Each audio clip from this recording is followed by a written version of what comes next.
Well, welcome to Tech Voices. My name is Drew Bond, and I am the president and CEO of C3 Solutions. C3 Solutions is proud to host Tech Voices, this interview series, as a part of our nonprofit educational mission to promote economic freedom and innovation-based solutions to our world's greatest climate, energy, and environment challenges. You can learn more about C3 Solutions at c3solutions.org. You can subscribe to our free online news magazine at c3newsmag.com.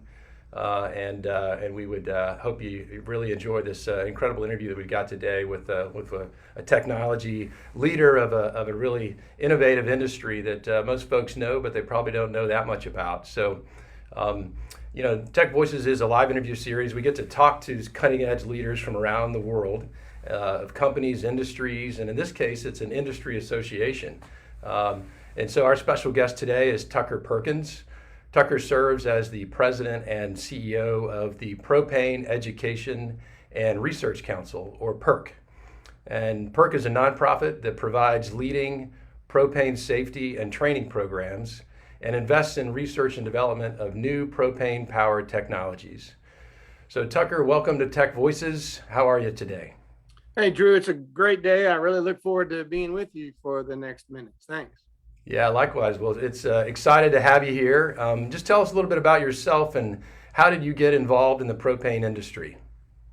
Well, probably like most people in the propane industry, I was kind of born into it. I had a father that spent 40 years in there, an uncle that I really enjoyed spending time with. He was also in there 40 years. So at some level, maybe I was born into it. I would say this, I left the industry for a while and worked in the natural gas industry and did a little bit in construction, but again, around building pipelines and bridges and highways and some things. But really, I've spent most of my career in energy and the big piece of that in the propane space. Yeah. So I would imagine you've seen a lot of things change, which I want to get into in a little bit, but I think we need to set the stage first. If you could tell us about PERC, the Propane Education Research Council. What do you guys do? What's the scope and kind of scale of your work?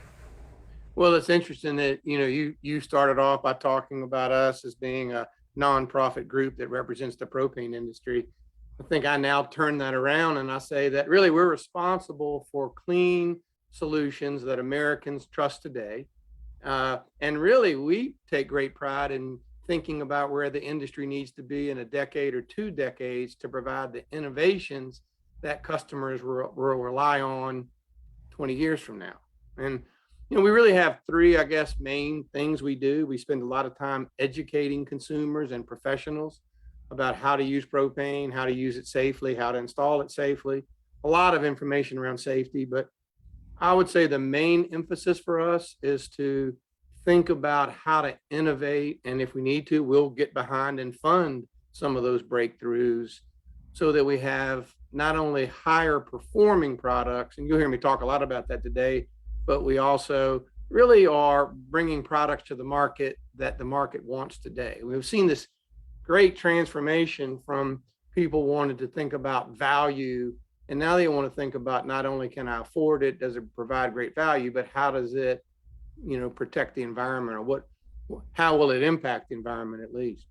Yeah. And I think that's the last thing PERC does is we've really started to engage in this big conversation around, what is the role of clean fuels as we think about going forward?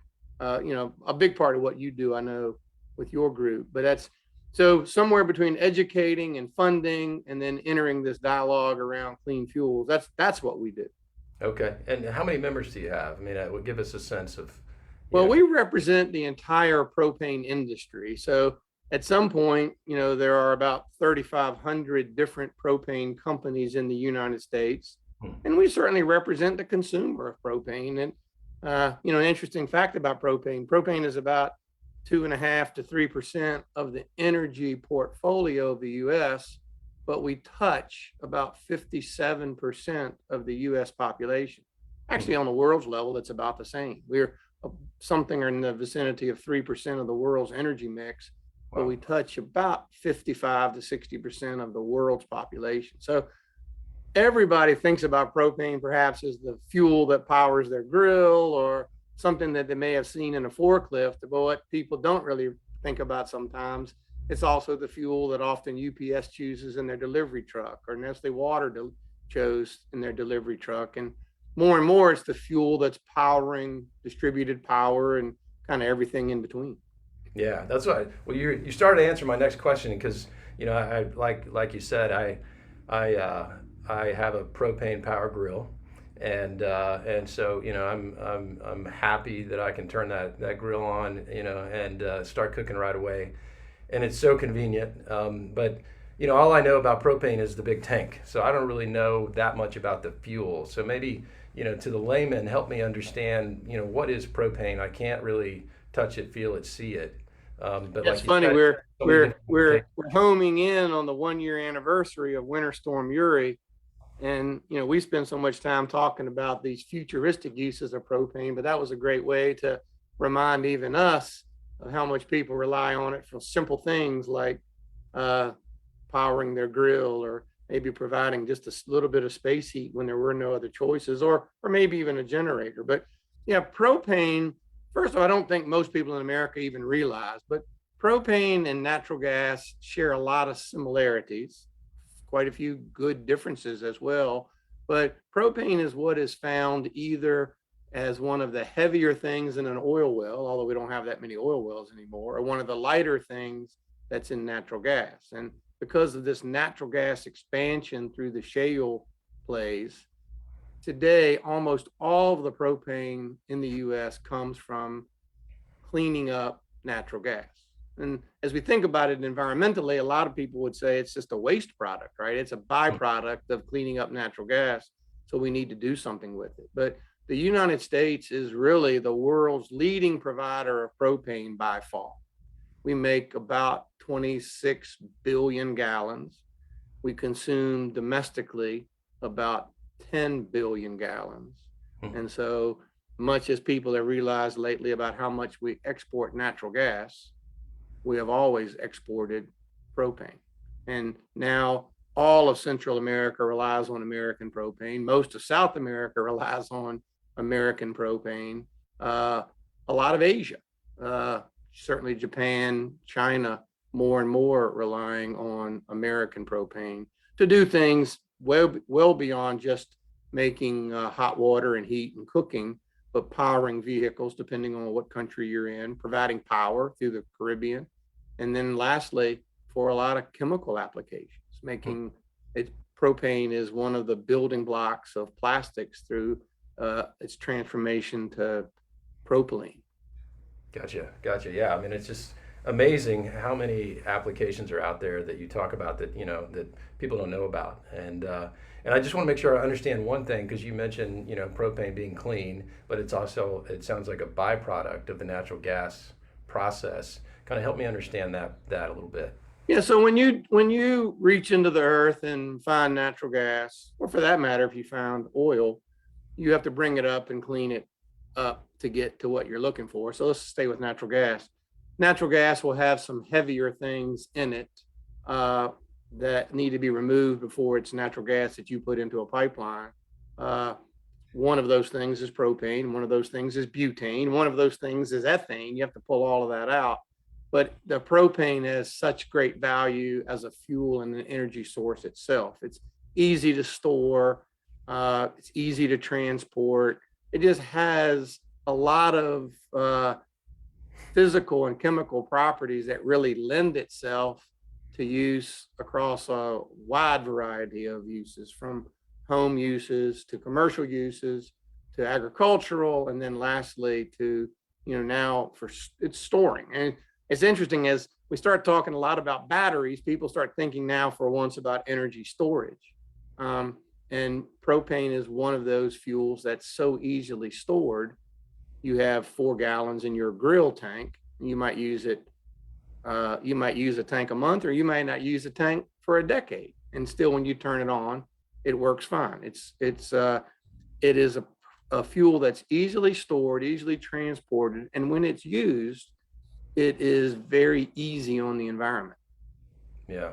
Yeah, I mean, it really is amazing to me. And also just, to your point about, the ease of storage and the safety component of it. I mean, just, we've been able, probably through a lot of the work that you guys have done as an industry, figure out how to compartmentalize it, basically, package it and get it out to consumers, and to make it so simple and easy that, basically you got vendors everywhere, where you go in and trade in your tank. And again, I know I'm just talking about grills, and there's so many other, high-tech applications for it, but I'm just, when you start thinking about it, it's actually pretty impressive that you've got this flammable, gas that is so safe. Yeah, 50, we say 50 million homeowners use it in their grills. 800,000 farms rely on it.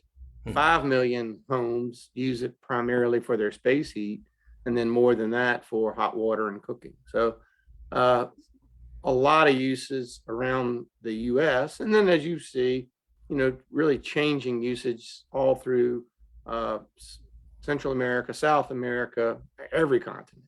Yeah, yeah.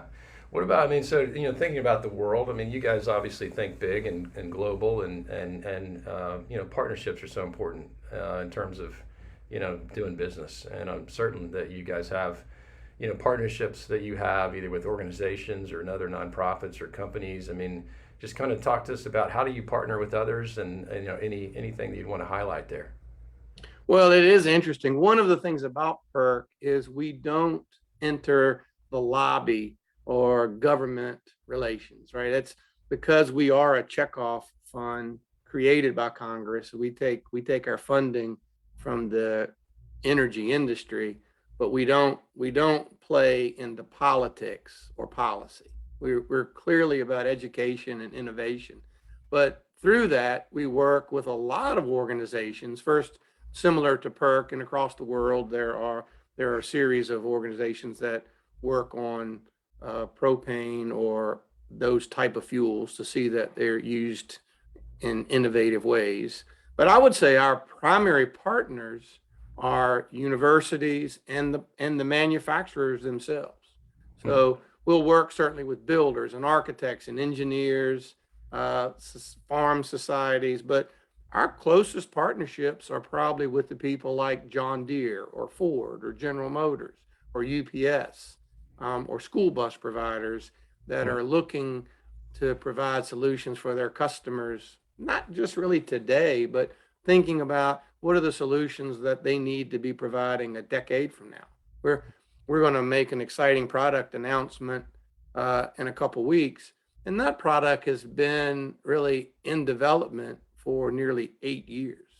So the scale and the complexity of all of this stuff to bring to market, it takes a fairly long runway now to bring products to market. So we are deeply invested with not just universities and Department of Energy, certainly, as we all craft this energy future, but with the people who actually produce the products that consumers need to buy. Yeah, yeah. Yeah, that brings up one other question, but before I get to that, I mean, I want to talk about the challenges you face, but on the partnerships question, the National Park Service, I think is, something that partners with you guys. You guys partner with them. I mean, help us understand what that partnership's all about.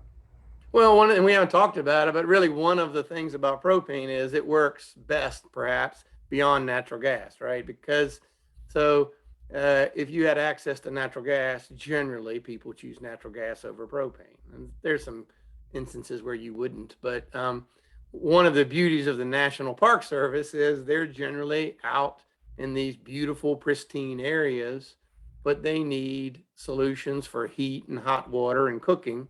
And they also want, I would argue, state-of-the-art environmental solutions.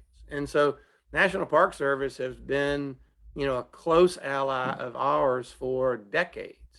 As we thought about how to keep park rangers and their staff and people enjoying the parks, how do you keep them warm, and how do you keep them with hot showers, and how do you keep them fed well by cooking? So all of the things that propane traditionally does, but people don't realize we provide the fuel for the bus service in a lot of the parks. Two that come to mind, Denali, and then certainly one of our best examples, I think sometimes, is Acadia, where we literally redesigned the buses for them. So the Park Service uses propane mowers to cut the grass in Washington, D.C. Why do they do that? Not only are they quieter, but they are so much cleaner.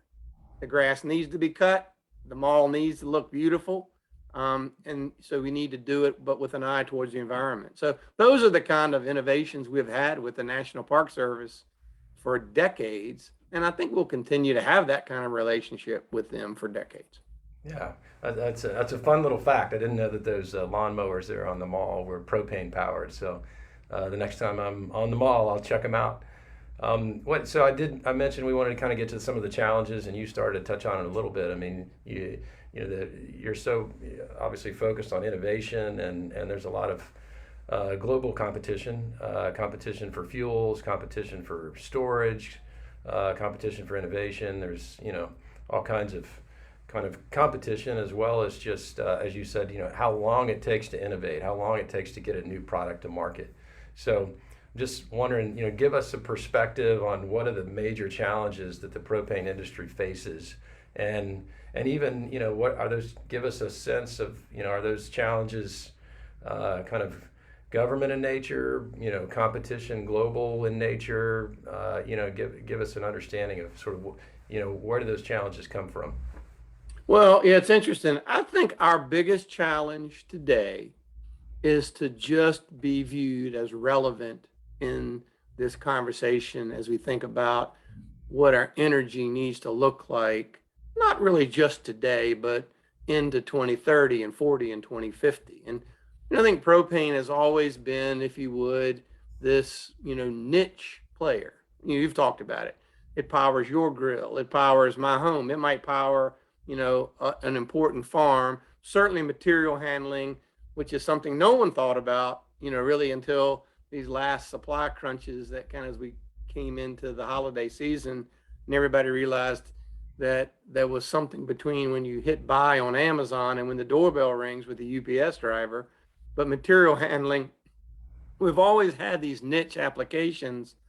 And now as we think about the future, propane could arguably be one of the more perfect fuels as we think about decarbonizing, as we think about human health, plant health, and frankly, then as we think about justice and equity and who pays for those solutions. So, for us, the challenge has been to get consumers. I think scientists that work for the government understand this. And as we work with Department of Energy or even EPA sometimes, those are exciting conversations because they see the value of using propane in very unique applications. But as we really kind of begin to talk on a broader level, it's hard sometimes for people to realize that perhaps there are such things as clean, low carbon fuels.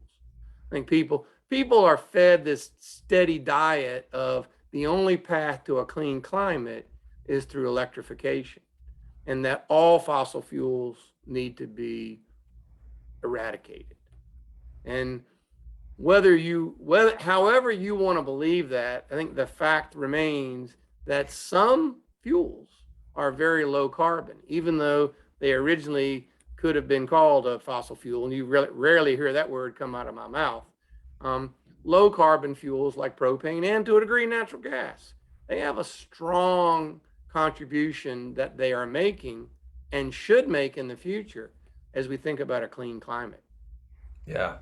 I mean, that is an interesting point because, it's, as you mentioned, your words, right? I mean, propane is kind of a niche industry. I mean, my guess is you'd like to be more than a niche industry, but it sounds like you definitely have some relevance to kind of, global climate goals. And the fact that you guys are thinking about that as an important kind of driver in your industry is interesting to me because, I mean, we talk about it at C3 Solutions, and, we talk to a lot of tech companies, whether you're, nuclear or natural gas or propane or, electric vehicle or, solar, wind, all of those solutions are going to be needed to transition to a cleaner environment and to a climate where you've got lower and lower emissions. So, I mean, what's interesting to me is that it sounds like you guys really have a role to play in that, even if folks only think about you in kind of micro terms. Also. And I think that is our challenge, is to begin to get, and I'll say people, but we can kind of break that down to generally consumers, to think about it in a broader context, that there are many uses. First off, a wider path to decarbonization is clearly the better path. I mean, I know you and I live close enough together, but we're both coming out of two big snowstorms that, many of my neighbors were without power for a week. For a week, they lost power. And so we see that every day in some tornado, some hurricane, some wildfire. That resilience is important, and the wider path we can have towards decarbonization clearly is the better path. It's interesting for someone like me who's playing in this space every day and has been in this space for years. I see the impact we make in Africa, where we take people who are cooking with dung or wood or charcoal, and we change their lives to start cooking on a propane cook stove. And we have the ability literally to not only change their lives on a daily basis. They previously spent the whole day foraging for wood, keeping fires warm. And by the way, nearly 3 million people die from indoor air quality from cooking with wood and dung and charcoal. We see that kind of transformation. We go to the other side of that, and we work now in the shipping industry, and people don't realize it, but clearly bunker fuel had been, really under attack for years. It's horrifically dirty. And now we see ships making a change, but one of the fuels they're making the change to is using propane. And even I that was in the middle of that conversation 7-8 years ago, didn't see how relevant propane could be in transportation. And we see now adoption of propane in shipping is moving at a ridiculous rate. I think it's surprising to me, because it's so easy to transport, so easy to store, and yet the products after combustion are so clean relative to the other choices. Yeah. What are the industries where you see the biggest opportunity? Is it the kind of sea transportation, or land transportation, or what are they? No, I think, as we think about the buckets that we talk about when we think about the climate, I think the three buckets that always come to me, and I'll probably put them in this order: transportation. We're so heavily reliant on diesel fuel, and diesel fuel is inherently dirty. However you want to say it, modern engine is getting cleaner, but it's getting cleaner because of, technology. And so we really have a chance to replace diesel fuel as a true clean but powerful transportation fuel. So transportation is one. I think the building environment is two. And again, some days I stay frustrated as we think about moving the building environment to predominantly electrical.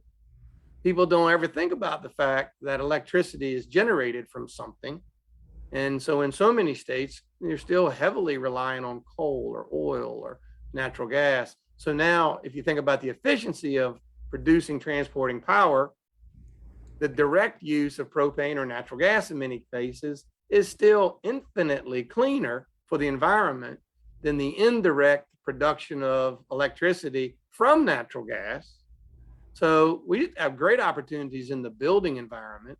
And then lastly, it's in power. And again, we'd seen that through the Caribbean.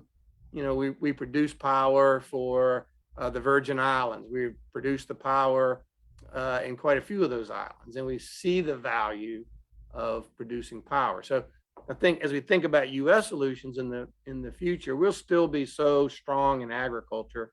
We'll still be so strong to the residential or commercial consumer beyond the natural gas main. But the three big areas that excite us would be transportation, buildings, and finally producing power.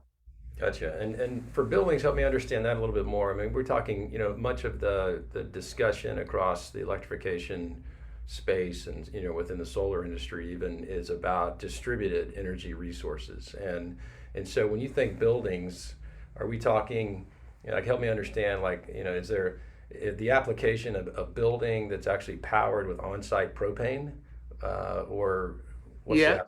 Yeah. could be powered by, certainly could have its hot water met by its cooking needs. And it generally would be probably in concert with a renewable fuel like solar or wind. I think that's probably the modern system we see if we look out another 5 or 10 years, because the systems, what we find, most builders right now don't really want to be able to afford those solutions. The initial cost still grossly outweighs the operating savings.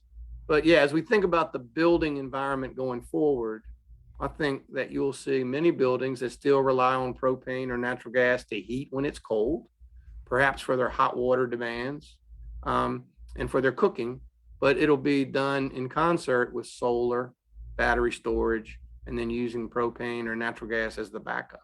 See a lot, we're beginning to see a lot of that application now, and a lot of our innovation in that is not so much around individual technologies, but putting together those systems, solar panels, the controls, a backup generator. It's kind of what you've seen in everyone's house for years, right? Everyone listening thinks they either use or have a neighbor who has a propane generator at their home when the power goes out.